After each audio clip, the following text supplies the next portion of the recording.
રામને યાદ કરી અમોઘ માનની જેમ ગતિનો આરંભ અડધો દરિયો તો પસાર કરી દીધો હનુમાન તે પરસા કર પુનિકિન પ્રણામ રામ કાજ વિધિ બિनु કોઈ કહા વિશ્રામ પોતાના પગથી પર્વતને દબાવે ઉડાન ભરને की તૈયારી બધાને પ્રણામ કર્યા છે જામવંતને કહ્યું જાવ મારુતિ બોલી હનુમાનજી મહારાજ કી જય આમ હનુમાનજી કહ્યું ભગવાનનું કાર્ય ન થાય ત્યાં સુધી મને વિશ્રામ નથી બાપ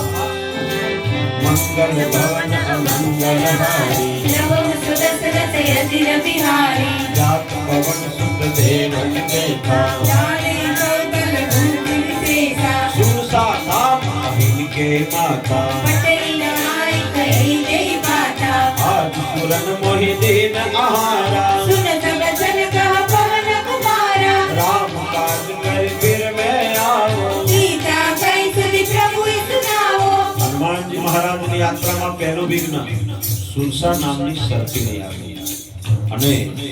એ સુરસાએ જોયું તો કોઈ ઉડતું જનાવર કે પક્ષી જતું રહેતું હોય એમ એને દેખાયું એટલે સુરસા સમજી ગઈ કે આજે મને ભગવાને ખોરાક આપ્યો ખોરાક મોકલ્યો છે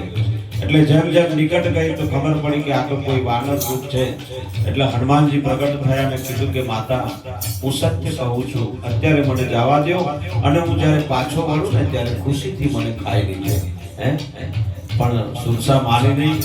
અને જીદ કરી એટલે હનુમાનજી કહ્યું સારું ખાઈ લ્યો હનુમાનજીને ગળવા માટે સુરસાએ પોતાનું મુખ મોડું કર્યું છે तब तब बदन पैसे हुआई સત્ય કહો કોઈ પ્રાણ નિભાઈ कवनो जतन दे नहीं जाना રસ દિન હોય કરે હનુમાના जो जन भर गई बदन पसारा કપિ તન કીને ગુણ વિસ્તારા સુરસાએ ધીમે ધીમે કરીને 16 યોજન મુખ મોડું કર્યું હનુમાનજીએ 32 યોજન ઊંચાઈ વધારી